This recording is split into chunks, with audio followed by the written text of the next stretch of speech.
Boa noite, sejam muito bem-vindos à nossa live de hoje. Boa noite, vamos ver quem vai me acompanhar aqui hoje na live. Sejam muito bem-vindos. Nossa live aqui sobre...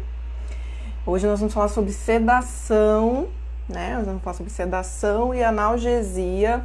Sedação, analgesia e bloqueador neuromuscular na UTI. Tá bom? Então esse vai ser o tema da nossa live. Vamos esperar e ver se mais alguém vai entrar para acompanhar a live de segunda-feira. Se você não assistiu, tá? A live de segunda-feira foi sobre gasometria arterial.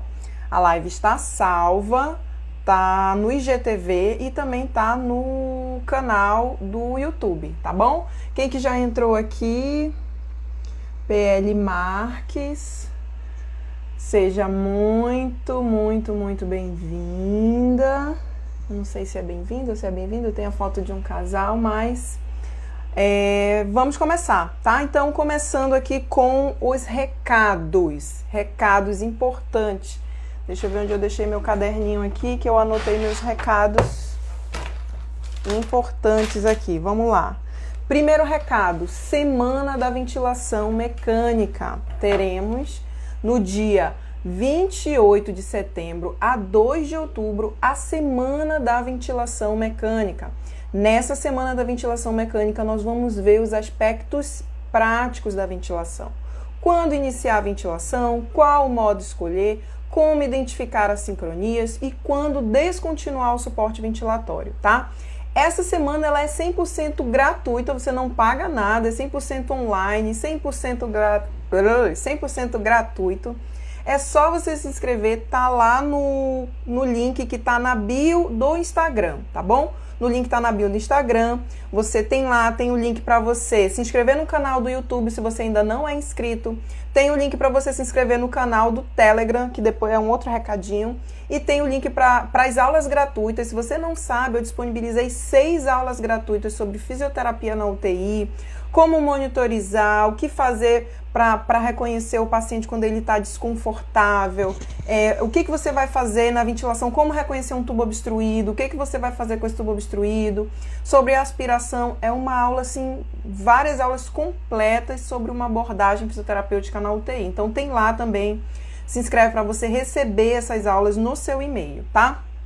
E além disso, a inscrição da Semana da Ventilação Mecânica, que será no dia 28 até o dia 2, serão 5 dias de ventilação mecânica, tá bom? E lembrando, teremos prática nessa aula, tá? Então, se inscreve, né? Não deixa para se inscrever em última hora, porque eu vou enviar um livro de atividades que nós vamos fazer juntos ali, tá? No momento do evento, tá bom? No momento da aula, certo?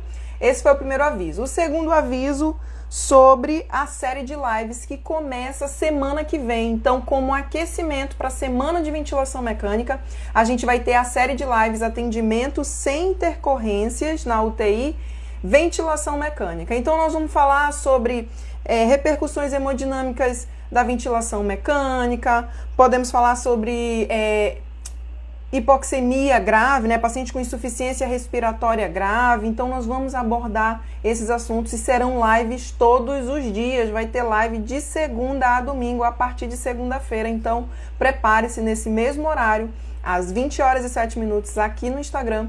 Teremos lives todos os dias como aquecimento para a Semana da Ventilação Mecânica. Eu vou esperar vocês aqui também, tá? E deixa eu ver o que mais.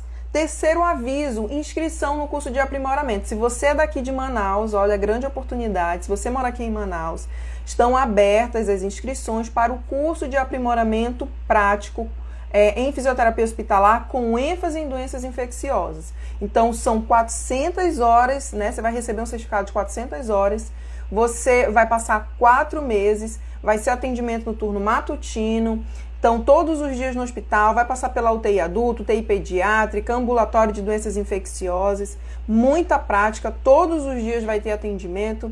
E esse curso, a inscrição é gratuita, você também não paga nada, não tem nenhuma mensalidade, não tem nada. É um curso de aprimoramento, tá? É gratuito, inscrição gratuita, você faz a inscrição no site da Fundação de Medicina Tropical, tá? Tem um post aqui no Instagram que eu coloquei, que as inscrições estão abertas, lá tem o link do site para você se inscrever, tá bom? Então, ótima oportunidade para você fazer esse curso de aprimoramento, você que terminou a faculdade agora, né? E tá atrás de um estágio voluntário, tá atrás de pegar uma prática, de aprender, de fazer um curso, mas agora tá sem grana, não tem muito recurso, então você vai se inscrever, tá bom? Você se inscreve, que é uma ótima oportunidade. Oi, Demi, não sei como imprimir o currículo Lattes. Lá no currículo mesmo, quando você abre o seu Lattes, você vai clicar lá do lado, vê se você clicar ali, abrir currículo, imprimir currículo, não tá imprimindo? Se não, tenta passar ele para PDF e imprimir, tá bom? Pois é, né? É longe. Mas, ó, tiveram pessoas que vieram de outros estados, né? Eu tive uma aluna de Recife que ela terminou a faculdade e ela estava se preparando para a residência. E ela falou, não vou ficar parada não. Aí ela veio para cá, para Manaus, fez estágio voluntário lá comigo. E quando voltou para a cidade dela, que fez a prova da residência, ela passou na residência lá, inclusive ela até mandou o print, olha só, passei e tal, consegui. Então, não fiquem parados, tá? Uma ótima oportunidade. Tá, essa é a dúvida. Demi, depois tu me manda uma mensagem no direct que eu vou te ajudar, tá bom? Eu vou ver direitinho como é que você faz, eu vou te ajudar a imprimir o Lattes, tá? Aí, mas você me manda no direct depois da live, tá bom?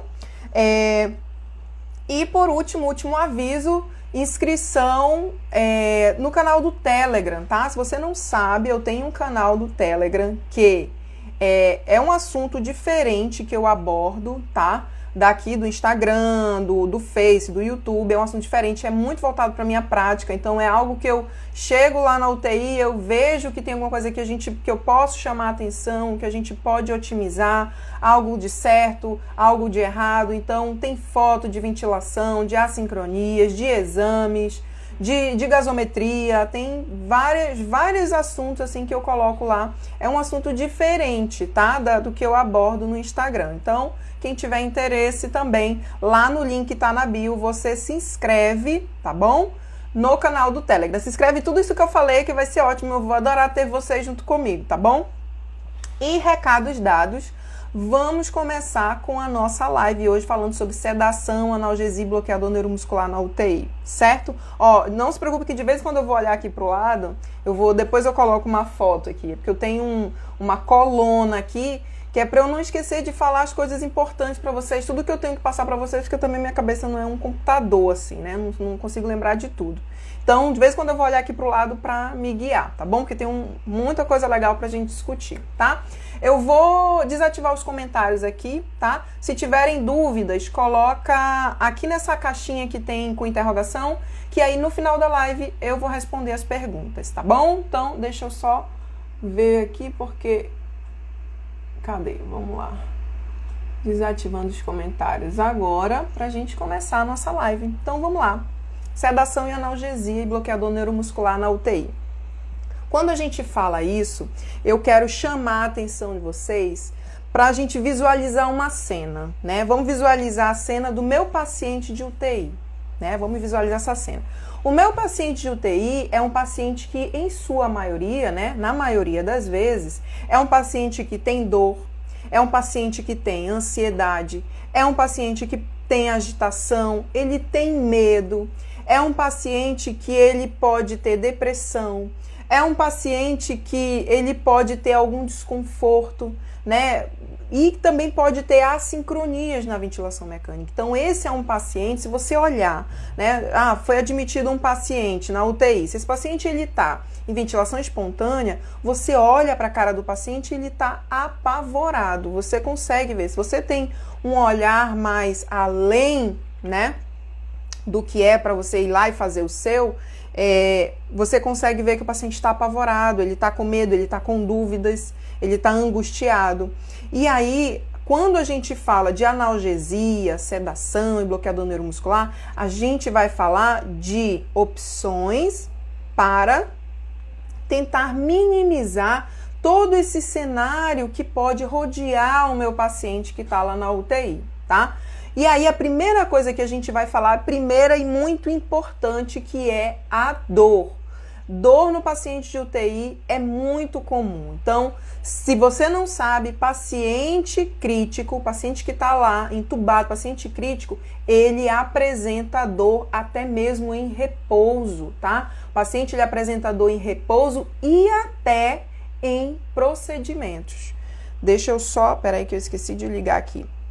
Tá, e até em procedimentos. Mas, Cíntia, o que é dor? Como que eu vou definir a dor do meu paciente? Então, a dor, ela é uma experiência sensorial ou emocional desagradável relacionada a dano tecidual, que pode ser real ou potencial ali, tá? Então, ela é uma experiência, ela é uma sensação que o seu paciente vai sentir que pode estar relacionada a um dano tecidual ou não. Ela pode ter característica emocional ou física, tá? Então, a gente sabe que tem dor psicológica, tem dor física, né? E tem dor emocional. Então, a dor, ela é uma sensação desagradável. E como que, em sua maioria das vezes, a gente vai avaliar a dor do nosso paciente? A gente vai avaliar a dor do nosso paciente normalmente pelo autorrelato, né? Quando a gente tá com dor, a gente faz o quê? A gente chega lá com o paciente e fala assim, a gente chega com alguém e fala assim, ó, tô com dor, né? Tô com dor. E aí você vai saber. Só que a gente também precisa pensar que os pacientes que estão em ventilação mecânica são pacientes que eles não conseguem me falar que eles estão com dor. E o fato deles não conseguirem me falar que eles estão com dor não quer dizer que eles não estejam com dor. Não quer dizer que eles não precisam ter, né, um uso ali que seja iniciado para ele uma analgesia. O que a gente vê muito é às vezes, paciente que está lá na UTI, paciente está em ventilação e não está utilizando um analgésico, né? Normalmente está utilizando um analgésico, mas é um analgésico ali a critério, então um analgésico assim, se aparecer sintomas, se dor, né? Tá lá um analgésico lá, se dor, aí você vai administrar. E hoje em dia a gente não tá mais com esse pensamento, que é o que a gente vai discutir aqui, tá? Então, a primeira coisa que a gente vai falar é sobre a analgesia. Vamos falar sobre a dor. Já definimos a dor, já falei aqui para vocês que o paciente crítico em ventilação mecânica é um paciente que ele sente dor de moderada a intensa, mesmo em repouso e até em procedimentos. A dor, ela é muito difícil, ela é um pouco mais complexa de se manejar, porque a dor ela é individual. A dor, ela tem variação, né? A sensação é variável. A minha sensação de dor é diferente da sensação sua. Às vezes eu vou chegar pro meu, né? Eu sou paciente. Eu vou chegar pro fisioterapeuta e vou falar assim: "Olha, eu tô com dor, né? Eu tô com dor, só que aí quando eu, fisioterapeuta, eu tô com dor, eu fico me contorcendo. E eu tô vendo esse cara, ele não tá se contorcendo, então ele não tá com dor. O que acontece muito é o profissional achar que aquele paciente não tá sentindo dor, tá bom? Então, a gente não subestima a dor do nosso paciente. Então, recadinho aí, a gente não subestima a dor do nosso paciente. E a dor, ela é complexa de se trabalhar, porque realmente ela tem sensações diferentes, ela tem tolerabilidade, né, variável, e ela também, ela tem várias fontes, pode ser, como eu falei, pode ser dor emocional, pode ser dor física, pode ser alguma coisa que esteja ali incomodando esse paciente, tá? Mas ela precisa ser manejada? Precisa. E como que a gente vai manejar essa dor, né? Como que é realizado? Primeiro, a gente tem que aprender a avaliar a dor. O fisioterapeuta faz parte da avaliação, né? Quando a gente vai avaliar ali, aproveitar que a gente está avaliando a função mental do nosso paciente, a gente já avalia a dor também desse paciente, tá? Porque elas estão ali, né, intimamente relacionadas, nível de sedação, nível de consciência, sensação de dor. Então, é nesse momento em que a gente vai avaliar a dor do nosso paciente, tá bom? Mas, Cíntia, você me falou que o paciente ele sente dor em repouso e ele sente dor tanto em procedimento, o paciente crítico. O que pode causar essa dor no meu paciente que está ali em repouso. O que pode acontecer? Então vamos lá. O paciente em repouso, normalmente ele pode sentir dor por conta de ansiedade, depressão, a idade, às vezes é um paciente pós-cirúrgico, então ele vai estar desconfortável. E em procedimentos, quais são os procedimentos que podem causar dor para o meu paciente? Então vamos lembrar, acessos, né? Acessos venosos, exame, gasometria arterial dói, tá? Gasometria arterial, você fazer um exame de gasometria arterial dói, coleta de exames, tem paciente que tem medo de ser furado, ele tem medo, dói, exames, aspiração endotraqueal, dói, retirada de dreno de tórax, dói, tá? Então, quando vai fazer, às vezes vai fazer limpeza de lesão por pressão, dói, tá? Então, tem procedimentos, o posicionamento, a mobilização, às vezes a própria manipulação dói também, tá? Então, esses, a gente precisa reconhecer que, primeiro, esse paciente, ele tá sentindo dor e que alguns procedimentos podem aumentar essa dor desse meu paciente e eu vou precisar avaliar, tá? E eu já falei para você que o momento de avaliação da dor é naquele momento que eu vou fazer a minha avaliação, né, da função mental do meu paciente. Então, normalmente, eu costumo orientar os meus alunos a fazer a avaliação,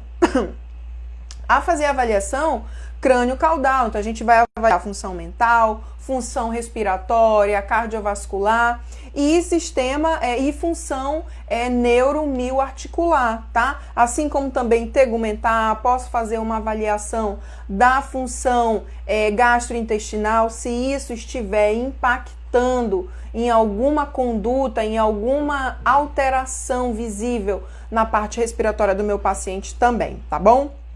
Então é nesse momento inicial que a gente vai avaliar a dor. Tá, Cíntia, mas me fala logo qual é como que eu avalio a dor aí. Então, vamos avaliar a dor, vamos lembrar que na UTI a gente tem pacientes em ventilação espontânea e nós temos pacientes em ventilação mecânica, né?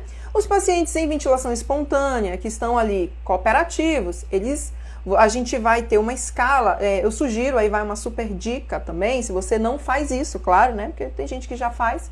Mas se você não faz isso, faz o seguinte, vai lá no Google, digita lá, escala numérica de dor de 0 a 10.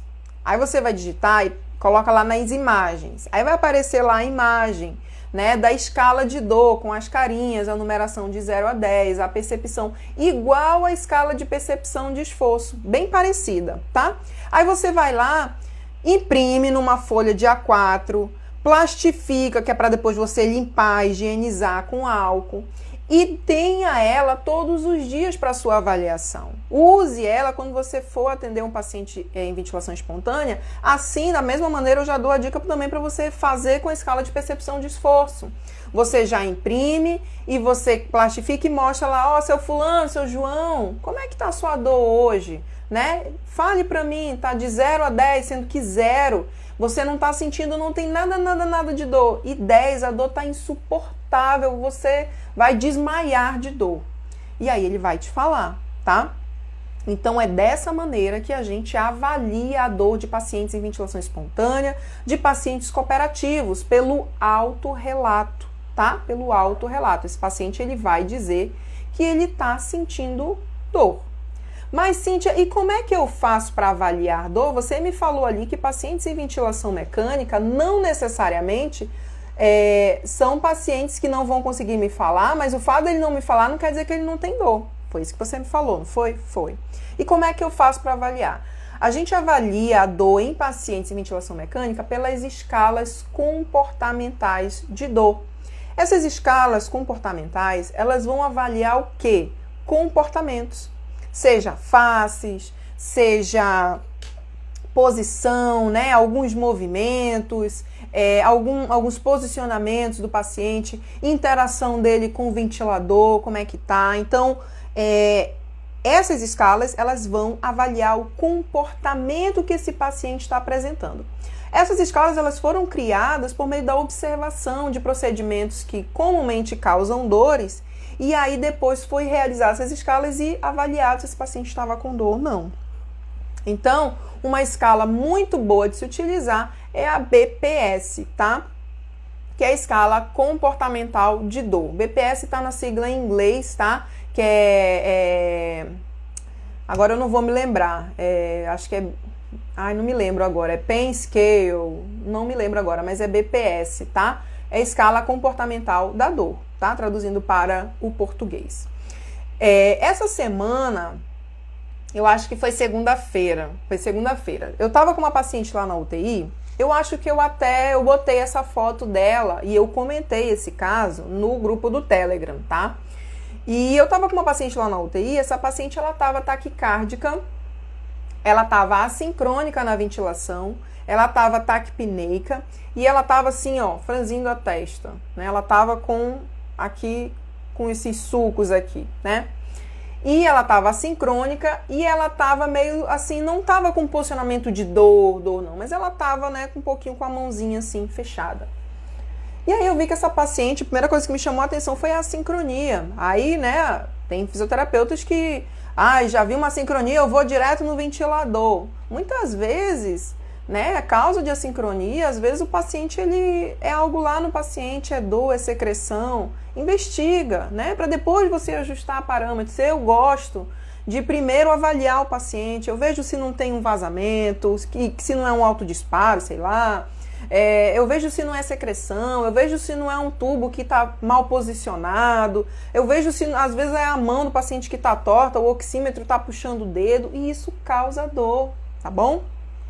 Lembrem-se, o paciente entubado em ventilação mecânica, ele não vai chegar para você e vai falar, Cíntia, eu tô com dor. Não, ele vai te mostrar por meio de sinais, tá? Por meio de gestos, posições e pelos sinais vitais dele ali. Vai ser um paciente taquicárdico, hipertenso, taquipneico, ele pode estar sudoreico, ele pode estar agitado, pode ser dor. E aí eu avaliei a BPS, né, a escala comportamental da dor dessa paciente, e ela estava com um nível considerável de dor. E aí foi comunicado com a equipe, né, com a equipe médica, e foi optado por fazer um analgésico nessa paciente. E na hora que fez o analgésico, essa paciente, ela relaxou, aquela face de dor dela que estava assim, né, sabe, assim, franzindo assim a testa, ficou relaxada, impressionante, observem isso, tá? Quem ainda não observou, observem isso, né? E aí ela tava, né, ficou né, bem sem nada, relaxou, entregou na ventilação mecânica, passei ela para uma modalidade mais assistida, para que ela também não mantesse aquela sincronia, então ela ficou, né, em PSV, ela mesmo fazendo as ventilações mesmo, então deu uma otimizada. Era a dor que ela estava sentindo, tá? Então, duas avaliações da dor para os dois tipos de paciente, tá? Escala numérica de dor e a BPS, escala comportamental de dor, para avaliar esse meu paciente. Cintia, normalmente quais são os analgésicos utilizados na UTI? Como que trata, né? Então, normalmente o que tem se discutido agora, né? É a realização de uma analgesia multiprofissional, multimodal, farmacológica e também, né, farmacológica e não farmacológica, tá? Cíntia, não entendi. Multiprofissional, porque não é só o médico, né? A gente sabe que tem condutas fisioterapêuticas de analgesia. A gente sabe disso. Por que não utilizar nesses pacientes, né, em substituição de um analgésico, né, de um opioide ali, quem sabe, né? Por que não? Então, multiprofissional, né? Às vezes pode ser uma dor emocional, por que não ter um acompanhamento com a psicologia, por que não ter um acompanhamento com outro tipo de profissional, tá bom? Então, multiprofissional e multimodal. Por que multimodal? Diversas formas. Eu posso ter farmacológica, né? Farmacológica, e das farmacológicas eu posso ter ansiolíticos, utilizar analgésicos mesmo, né? Opioides, ou não opioides, enfim, outras terapias farmacológicas e não farmacológicas pode ser utilizado. A gente, né, tem alguns estudos que trabalham, que observam, né? Mas pode ser utilizada compressa de gelo, pode ser utilizado, às vezes, o posicionamento, né? Às vezes a mobilização, tem mobilização, né? Como eu falei, a mobilização pode causar dor? Pode, mas às vezes a mobilização ela também causa alívio, né? massagens, técnicas de relaxamento, música, tá? Então, musicoterapia. Então, tudo isso são técnicas não farmacológicas de alívio da dor, né? De alívio da ansiedade, de alívio daquele cenário que eu falei lá no começo que o nosso paciente da UTI pode apresentar, tá bom? Então, como eu falei, então é multiprofissional, multimodal, farmacológica ou não farmacológica. Mas, Cíntia, e se for farmacológica, quais são os principais analgésicos utilizados na UTI? Então, a gente tem dois tipos, tá? Os opioides e os não opioides. O que tem sido falado ultimamente, tá? Que tenha, né, que a gente consiga reduzir o uso de analgésicos opioides por conta dos seus efeitos adversos, né, no nosso paciente. Então, a gente sabe que o uso de opioides, que ele seja realizado ali com menor dose possível, tá? Que seja realmente cada vez menos utilizado e utilizado apenas se realmente necessário e, se for necessário, utilizar a menor dose ali, tá? Então, dentre os opioides, dentre os analgésicos opioides, a gente, muito utilizado na UTI, que você vai ouvir falar, é o tramal, né? Tramal, fentanil, muito utilizado, fentanil e morfina, tá? Tem outros, tá, gente? Mas, assim, principal que você vai ver, com certeza, fentanil, né? Às vezes você chega lá, tá todo mundo com fentanil. Então, fentanil, tramal, morfina. E não opioides são, normalmente, né, o paracetamol, a dipirona e também o cetoprofeno. Isso, cetoprofeno, tá? São opioides, são analgésicos não opioides. Então, cada vez mais tem se falado para a utilização de analgesia, né, de analgésicos não opioides e também de uma analgesia também não farmacológica, incluindo outros profissionais também, tá? Para o tratamento da dor. Então, falamos sobre dor, analgesia. Vamos falar agora sobre sedação, tá bom? Então, a sedação. Cíntia, o que é a sedação?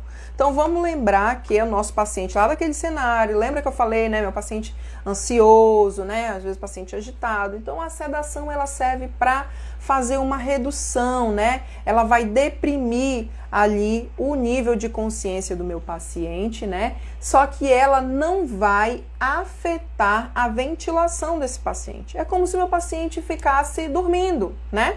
Eu rebaixei o nível de consciência dele, mas ele continua respirando normal. Essa é a função da sedação, é isso que ela faz, tá? Os sedativos, eles fazem isso, tá bom? E eles agem como ansiolíticos, hipnóticos e relaxantes musculares. É importante lembrar que os sedativos, eles não suprimem a dor, eles não aliviam a dor, tá? Então, eles têm, a ação deles necessariamente ali é causar um rebaixamento do nível de consciência, né? Um ansiolítico, um relaxante, mas ele não é para aliviar a dor, ele não causa alívio da dor, tá? Então, já falei, são utilizados para aliviar a ansiedade e reduzir o estresse. Imagina, gente, você acordado, né? Imagina, vamos se botar no lugar do paciente. Acordado, com um tubo na boca e o ventilador, e às vezes a gente não tá, né? Um ventilador mal ajustado, com um tempo diferente do meu tempo neural, e eu entrando e o paciente entrando, e eu saindo e o paciente saindo depois, e aquela confusão. Imagine quão desconfortável pode ser essa situação. E aí, o que vai acontecer? Vai piorar o quadro do meu paciente, tá? Então, vai ser, ao invés de eu ajudar, né? Ali, a ventilação tá ajudando, ela vai estar piorando. Então, por isso que utiliza-se também a sedação, para que consiga se otimizar, né? Para que esse paciente não tenha tanto estresse ali com o suporte ventilatório, para que não incomode tanto ele. Eu lembro vocês que o uso de sedativos, ele pode piorar, né, o desfecho do paciente, tá?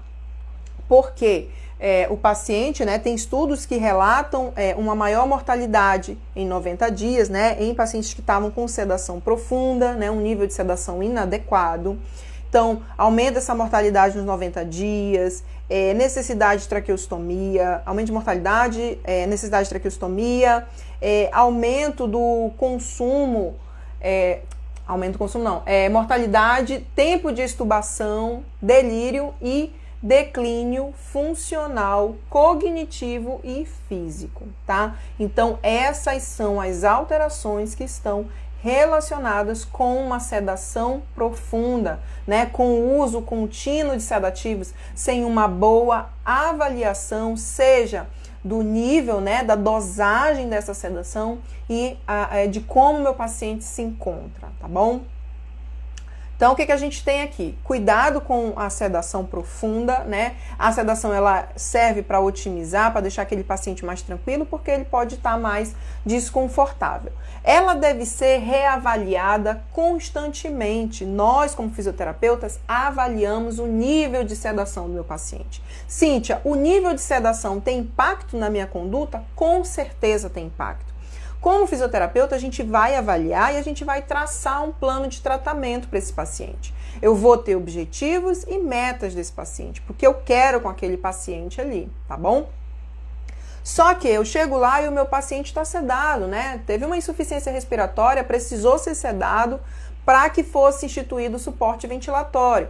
E naquele momento, o meu paciente, ele não vai poder me ajudar. Então, você concorda comigo que é muito melhor um paciente que me ajuda nos exercícios do que um paciente que eu vou fazer tudo passivamente, né? Então, quando o meu paciente é mais colaborativo, quando o meu paciente consegue fazer um exercício ativo assistido, né? Ou tem contração muscular, é muito melhor. O resultado da minha conduta, da minha técnica, do meu exercício, da minha mobilização, é muito melhor do que o meu paciente totalmente entregue, sem estímulo, totalmente sedado, largado, com uma sedação ali, uma sedação profunda, tá bom? Então, com certeza, a gente precisa avaliar a sedação do nosso paciente com frequência, manter níveis de sedação leve e também realizar o despertar diário. Cíntia, o que é esse despertar diário? Então, o despertar diário é muito comum na UTI, tá? Em que todos os dias, né, é retirada a sedação desse paciente para ver como que esse paciente acorda. Porque vamos lembrar, por que esse paciente foi sedado? Para aliviar o estresse, a ansiedade, a agitação. E aí eu reduzi, né, retirei, interrompi a sedação naquele momento e eu vou ver se esse paciente ele já passou daquela fase de agitação, de ansiedade. Se esse paciente já está numa ventilação mais tranquila, sem sedativos, não tem por que continuar. Então, todos os dias eu vou avaliar para saber se esse meu paciente tem condições de sair da sedação. O ideal é que essa sedação seja interrompida assim que a causa de base, né, que fez esse paciente ir para ventilação, que fez esse paciente utilizar o sedativo seja resolvida, para que ela seja retirada o mais rápido possível e a fisioterapia consiga trabalhar com esse paciente.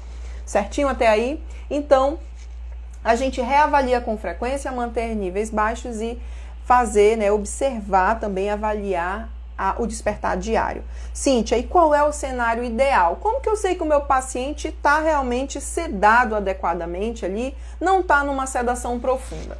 Não tem um consenso ali, né, universal de sedação leve, moderada e profunda, assim, realmente validado. Não tem, mas a gente utiliza escalas. Eu vou falar sobre avaliação de sedação, tá? E normalmente, né, eu vou falar da escala, mas já adiantando a escala de RAIS, né, que é a escala de agitação, sedação e agitação do paciente na UTI. E o ideal é que esse paciente ele seja mantido ali de pelo menos a +1 até -2 na escala de RAIS, que seria o quê? Seria aquele paciente acordado ou aquele paciente que ele tá de olhos fechados, mas você, seu João, ele interage, ele compactua, ele olha para você. Um paciente acordado, um paciente tranquilo, capaz de comunicar para você as dores, os seus sintomas, as suas necessidades. Então, esse é o cenário ideal daquele nosso paciente para ele estar sedado. Esse é o paciente ótimo para a gente trabalhar. Então, ele pode estar sedado e me ajudar a fazer aquele exercício ativo e ser muito melhor, ter um impacto muito melhor na sua condição, tá bom? E como que a gente avalia? Então, como eu já falei, a gente tem duas escalas, né, que normalmente a gente utiliza na UTI para avaliar a sedação, que é a escala de Hansen e a escala de RAIS, tá? Então, são duas escalas que a gente vai utilizar. Eu prefiro utilizar a escala de Reis, tá? Eu acho que eu devo ter um vídeo aqui no IGTV falando sobre a escala de Hansen, tá? Eu acho que eu tenho. Se eu não tiver, eu vou postar ainda. Mas por que, Cíntia, você gosta de utilizar a escala de Reis? Primeiro, se você olhar a escala de Hansen, ela vai ali, né? Ela tem uma graduação ali de 1 a 6, né? De 0 a 6. E a escala de Reis, ela é muito mais detalhada. Ela consegue pegar nuances, né? Ali, detalhes, pequenas diferenças de comportamento que a escala de Hansen não consegue me dar. A escala de Reis, ela consegue me descrever mais. Porque se eu pego ali um paciente numa escala ali de Hansen, é um paciente tranquilo, calmo, né? Não, um paciente agitado, né? Agitado, agressivo, mas eu posso ter um paciente agitado que não está agressivo. E na escala de Reis, ela me diz paciente agressivo, paciente agitado, paciente ansioso, paciente... Então, ela consegue estratificar esses comportamentos do meu paciente. E a escala de Reis, ela também já é um caminho para avaliação do delírio na UTI, tá? Então, dependendo da pontuação que o meu paciente apresentar na escala de Reis, eu sigo com a escala de avaliação, né? Com a escala de avaliação de delírio na UTI, tá bom? Então, eu prefiro utilizar a escala de Reis, mas se você quer utilizar de Hansen, se no seu serviço utiliza de Hansen, também não tem problema algum, tá bom? Isso é uma opinião minha, não há nenhum problema, tá? E contratar, né? Como que é feita essa sedação, Cíntia? Quais são os sedativos utilizados na UTI? Então, normalmente, né, são utilizados sedativos, podem ser utilizados sedativos benzodiazepínicos e sedativos não benzodiazepínicos, mas hoje, atualmente, sugere-se que sejam utilizados sedativos não benzodiazepínicos por conta daquelas alterações no desfecho que eu falei, né, anteriormente. Então, de complicações, de efeitos adversos, né, maior tempo de ventilação, maior tempo de internação, delírio, necessidade de traqueostomia, tudo isso daí favorece, né, piora o prognóstico do paciente. Então, por isso que está sendo, né, difundido que sejam utilizados sedativos não benzodiazepínicos. Então, a sedação, recapitulando aqui, ela é utilizada com sedação com benzodiazepínicos e não benzodiazepínicos. E quais são? Sedativos benzodiazepínicos, o mais comum que você com certeza deve conhecer é o midazolam, tá? O dormonide. Então, ele é comumente utilizado na UTI, tá? Para sedar o paciente. Então, você chegou lá, o paciente está numa bomba, né? Normalmente ele é passado ali na bomba de infusão, eles podem ser administrados em bolos ou em infusão contínua também. Esqueci de falar a forma de administração, mas já estou falando agora. Então, eles podem ser utilizados em bolos. Cíntia, o que é bolos? Então, o médico vai chegar lá e vai falar, olha, faz 2 ml de fentanil, faz 2 ml de dormonide. Aí, na seringa, né? Na seringa vai estar lá os 2 ml de fentanil. E aí vai lá no acesso do paciente e faz um bolinho, né? Que costumam falar, um bolinho, um bolos de sedação. Então, isso é o bolos. Vai lá e faz um bolos de sedação só naquele momento ali. Ou então, em infusão contínua. Tá lá na bomba de infusão. E aí você vê, né?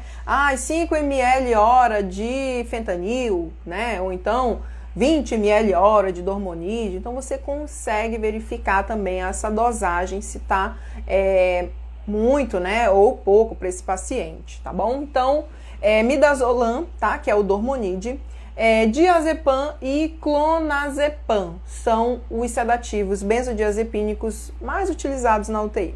E sedativos não benzodiazepínicos que são muito utilizados, né, é o propofol e o Precedex, tá? O Precedex ele tem vindo ganhar, assim, meu Deus do céu, hoje eu tô que tô, né? Ele tem ganhado grande destaque por conta da sua ação, né, sedativa, por ele ser um não benzodiazepínico, por ele realmente causar esse relaxamento, ele não ter uma tanta interação medicamentosa, ele não impactar tanto em outros sistemas como o hepato renal. Então, assim, esse Precedex, né, o Precedex, ele está sendo bem utilizado. No serviço que eu trabalho, a gente ainda utiliza benzodiazepínicos, mas Às vezes utiliza Propofol quando tem disponível, né? Mas a gente ainda utiliza muito fentanil e dormonide, tá?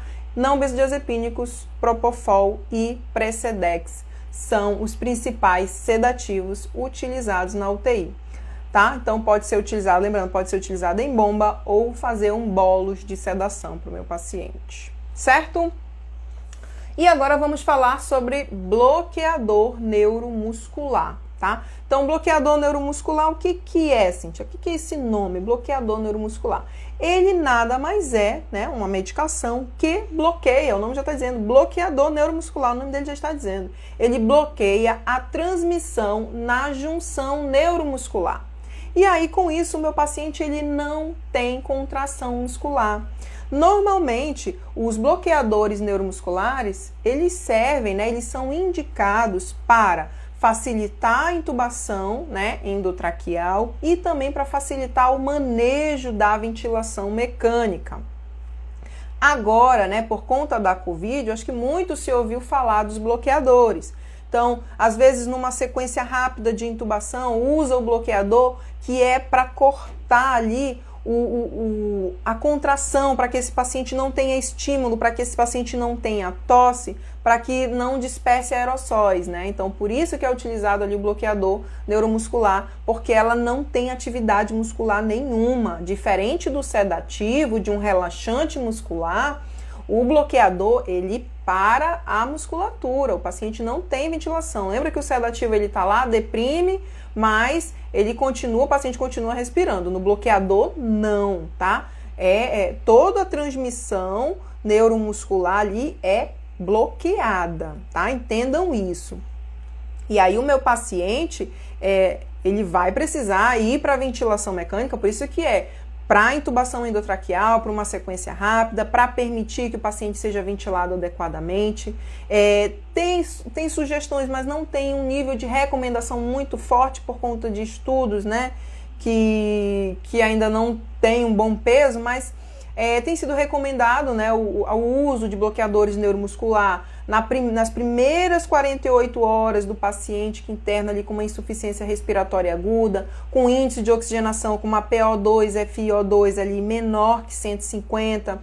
Então tem sido indicado esse uso de bloqueador neuromuscular em infusão contínua ao invés de bolos. Fala-se que tem, né, um efeito melhor, tá? Mas ainda não tem uma base, né, uma evidência forte, tá bom? Mas tem sido utilizado. E na Covid, tem sido, pelas recomendações, né, tem sido relatado que utilize-se o bloqueador neuromuscular nas primeiras 48 horas. Porque lembre-se, o que o paciente com uma PaO2 FiO2 baixa, ele vai ter? Ele vai ter uma hipoxemia.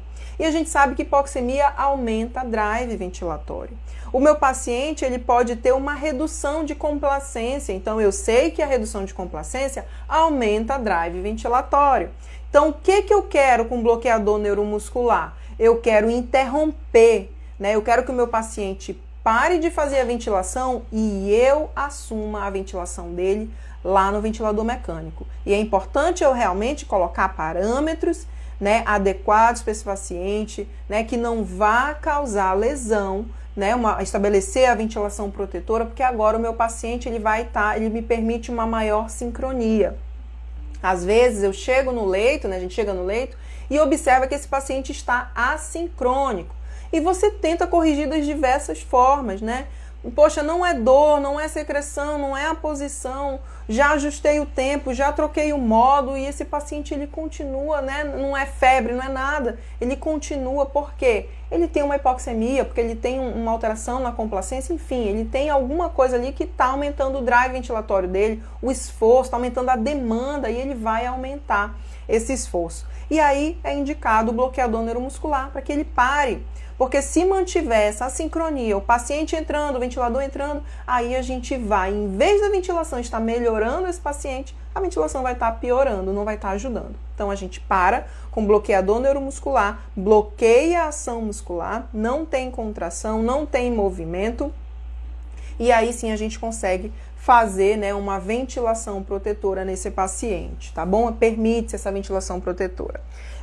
Só que também, assim como os sedativos, é preciso tomar cuidado com o uso de bloqueador neuromuscular, porque ele também tem efeitos adversos, tá? Então, o seu uso está relacionado a fraqueza adquirida, a miopatias, também está relacionado a aumento do risco de TVP, também está relacionado a aumento de lesão, né? De lesão por pressão, imobilidade no leito. Então, tudo isso daí vai piorar o desfecho do paciente. Então, deve ser pesado o risco-benefício, né? Em que momento, às vezes tem colegas que falam, não pode fazer bloqueador neuromuscular porque esse paciente vai ter fraqueza.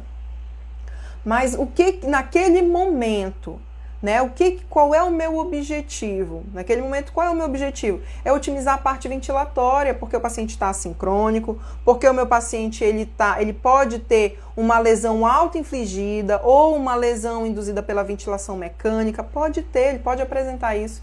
E nesse momento, o que é melhor para ele? Eu parar e conseguir ventilar, otimizar o suporte, né? O que vai dar o oxigênio, distribuir para o corpo, que vai otimizar, ou pensar naquela fraqueza, né? Eu sei que é uma linha muito tênue ali, eu sei que é algo um pouco mais complicado, a gente precisa realmente pensar nos riscos e benefícios dessa conduta, tá bom? Por causa dos seus efeitos adversos. E como que faz, gente? Quais são os bloqueadores neuromusculares utilizados na UTI? Então, normalmente tem se recomendado o uso de bloqueador neuromuscular de curta duração, para que assim que eles sejam interrompidos, logo o paciente já retorne, né, com seus movimentos, já não tem aquele impacto prolongado, tá? Então, tem se recomendado a utilização de bloqueadores de curta duração. E os mais comuns utilizados, tá? É o atracúrio, o rocurônio e o pancurônio. Sendo que o atracúrio e o rocurônio, ele tem uma ação, né? Eles são de curta ação. Então, rapidamente, né, parou o bloqueador, o paciente retorna já com seus movimentos, diferente do pancurônio. O pancurônio, ele já tem uma ação mais prolongada e ele não tem sido mais estimulado o seu uso, né, como bloqueador neuromuscular, tá? Mais comumente, atracúrio e rocurônio. O rocurônio ficou bem conhecido agora por conta da pandemia, né, para a utilização da intubação, na sequência rápida de intubação, para bloquear o paciente também, né, por conta da SDRA, tá bom? Então, esses são os bloqueadores neuromusculares utilizados, tá? E deixa eu ver aqui o que mais. Eu acho que finalizei aqui o que eu tinha para falar. Tem dúvida, gente? Aí deixa eu dar uma olhada aqui, porque hoje eu tô com um suporte no meu celular diferente e tá eu vou ativar os comentários aqui, tá bom? Ativando os comentários. Vamos ver. Alguém tem dúvida? Quem tiver dúvida, coloca aí para mim, coloca na caixinha ou coloca nos comentários, que agora eu vou responder as questões aí de vocês. Se vocês tiverem dúvida em relação à sedação, né, e à analgesia, bloqueador neuromuscular, tá bom? Espero que me falem aí se vocês utilizam essas escalas, se não utilizam, como que é, ou se também não tiver nenhuma dúvida. Lembro novamente da nossa semana de ventilação mecânica, tá? Então se inscreva na semana de ventilação mecânica, que vai ser nos dias 28, 29, 30, 31, 28, 29, 30, 31, é isso? A gente tá em setembro, 30 e 1º, né? Ai, esqueci. Dia 28 ou dia 2 do 10, tá bom? Semana da Ventilação Mecânica é um evento gratuito, você não vai pagar nada, tá? É online, gratuito, nós vamos ver aspectos básicos da ventilação mecânica. Não é ventilação mecânica avançada, não. Aspectos básicos da ventilação mecânica, quando está indicada, quais são os tipos, quais são os modos, as assincronias, como que eu posso identificar, quando descontinuar, tá bom? Então, se inscrevam na semana de ventilação mecânica que vai acontecer nos dias 28 e é gratuito, tá? Não custa nada, é uma oportunidade que aparece para você agora, para você fazer. E lembrando que, assim, é voltado para quem quer saber como iniciar, né? Tem muita gente. Hoje, por exemplo, tinha uns alunos de medicina, né, acho que do 6º período de medicina, estavam fazendo, né, estavam lá na sua aula de estágio lá. E assim, é uma dúvida comum, né? Ai, Cíntia, qual é a diferença de VCV para PCV? Qual que é melhor, né? Uma pergunta muito comum. Qual que é melhor, PCV, VCV, Cíntia? Cíntia, como é que eu sei que é controlado, é assisto controlado? Como que eu sei que meu paciente precisa de ventilação invasiva ou não invasiva? Como que eu sei que meu paciente precisa de ventilação mecânica? Quando saber isso daí? Como que eu sei que o paciente está sincrônico? Como que eu vejo, né? Como que é feita essa monitorização? Quando que eu sei que está na hora de fazer o desmame? Qual é esse momento que ocorre o desmame que eu não sei? Então, se você tem essas dúvidas, eu convido você a participar da Semana da Ventilação Mecânica. E lembrando que semana que vem vai ter live todos os dias de aquecimento para a Semana de Ventilação Mecânica, em que vamos abordar assuntos ali, aspectos relacionados à ventilação mecânica também, na UTI, tá bom? Efeitos hemodinâmicos, insuficiência respiratória, vamos falar alguns pontos, vamos ter uma boa discussão, certo? Deixa eu ver o que mais. Ninguém tem dúvidas? Deixa eu ver aqui se alguém tem dúvida. Não, ninguém. Então, gente, agradeço a participação de todos que estiveram aqui comigo. Foi muito legal a aula, foi muito bom, né, ver vocês aqui comigo hoje. E até segunda-feira, que começa a nossa série de lives, atendimentos sem intercorrências, ventilação mecânica, série de lives, preparação para a Semana da Ventilação Mecânica, tá bom? Um grande beijo, um grande abraço e até segunda-feira. Tchau, tchau.